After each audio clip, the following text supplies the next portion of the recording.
Hello and welcome to this video to answer this question from one of my Patreons, a chap called John. John's asking, can you set up something like the MT12 to have multiple steering modes? So let me just give you an idea of what he's talking about in a quick diagram. So what he's after is 3 steering modes. One option where it's standard, where only the front wheels will steer. That's pretty much how most of us do it. However, his model that he's thinking of also has rear steering as well. So he wants an option where the front and back work in tandem. I would call that crabbing. And then finally, option 3, front and back move in opposite for incredibly tight turns. Now the thing with this, the setup, if you look at the front wheels are always kind of moving in the same direction. So that isn't the complicated thing. What we need to be able to do at the flick of a switch is be able to take the rear wheels from being straight to moving in the same direction as the front wheels to moving in the opposite direction to the front wheels.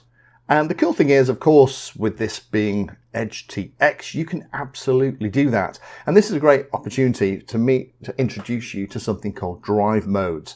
Now, for very simple setups like this, you don't really need to use drive modes. You can just link all the stuff to a switch.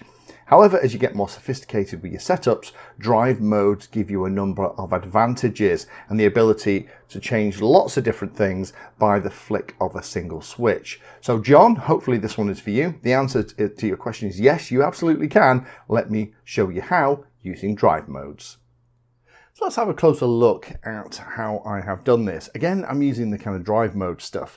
So underneath where it says steer, you'll see that it says NOR for normal. If I move the switch I've assigned into the middle position, it says crab. In the outer position, it says dual. And what that's doing is changing how the steering is mixed into the outputs. In normal mode, I have the standard setup where in this case, channel 1 is going to be my throttle. Channel 2 is going to be traditional steering, single servo on the front. However, if I flick the switch into crab mode, then steering does something slightly different. It actually moves both of the steering controls in the same direction. And then if I go into the final one for dual, now I want them moving in opposite directions, and that is exactly what happens. So let's have a look at how I've done that. So I'm going to go into the model menu and we're going to go across. Now we're going to come back and have a look at drive modes because this is where all of the smart stuff is done. And this is where I've set up 3. I give them names and those names are shown on the main screen, which can be very handy. And I've assigned the second and third one, crab and dual, to the 2 switch positions. The first one you can't assign a switch to because that's the one that's there by default if no others are selected. So I've called that one normal, but we'll come back to that in a sec. You'll notice that the inputs, as nothing has changed in there. We still have the same 2 inputs, so we'd have the same expo or whatever that we wanted. It's in the outputs that I've changed things. So you can see that steering 2 is always there. There's no real changes. However, in channel 3, there is some weirdness going on and we have this number 1 and number 2 at the side. And that number 1 and number 2 is relating to which drive modes that line operates in. Now we could have just set this up on simple switches, but the reason I'm showing you with drive modes is because if we go back to drive modes and we look at maybe the normal setup, we press and hold enter. In drive modes, you can actually set up an awful lot of stuff. You can have different trims in different drive modes. That's incredibly handy if you have a multi-function vehicle where maybe you want the radio to control an RC truck with a grabber arm on the back. You can use one set of trims for the steering and the throttle and everything else, and then when you flick it into the next drive mode, you can have a separate set of trims maybe for the RC digger arm. That would work like that. We have the ability to fade things in and out. So that means now that rather than have a hard snap into one drive mode to another, you can have a gentle change. The other thing you can do is you can also set things called global variables. Now, global variables allow you to set things in lots of different places on the radio, and you'll see them in different videos that I make. So for example, the travel can be set by a global variable, the exponential, the offset. So again, each of these can be set so that rather than use a discrete value, you can have all of these set for the drive mode. Now in a basic setup with maybe, a regular little RC truck with a couple of steering servos, you're probably not going to use these. However, as you get more sophisticated with more complicated models, things like drive modes are really handy. So let me just come out of this one and show you how to set these others up.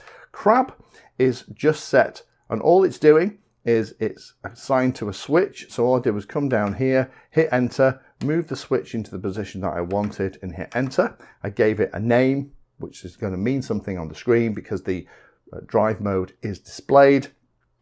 And that's literally all I've done for each of those three. And that is actually what gives me on the main screen those three little indications of which mode I'm in. Again, I could set that switch up to do some kind of audio alert to kind of remind me which one I have selected. So, okay, well that's fine. So all we've got now is we've got three drive modes, whatever those are, assigned to the 3-position switch. How does that actually work with the mixes?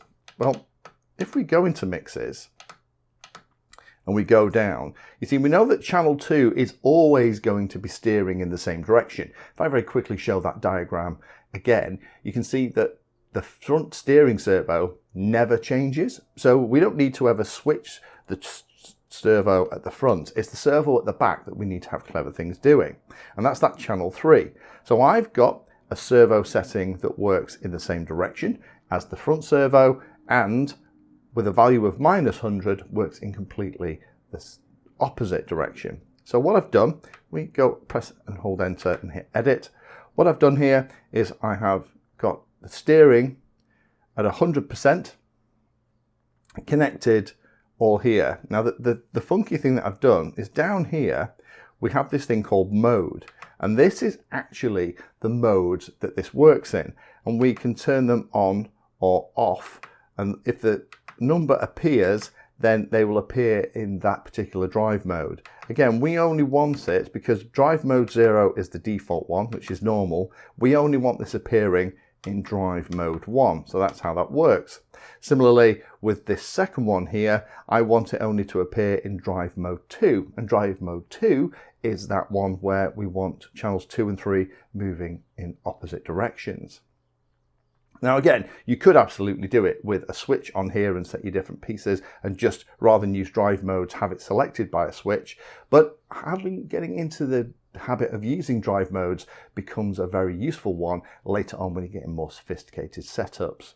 So again, this is how it works. So now if I come all the way out, in steering in normal, I just have the front working. In crab, I have them both working in the same direction. And again, you'd set up the rear servo for whichever way the direction that worked. And then finally, in the final one where dual, they're moving in opposite directions for really, really tight turns.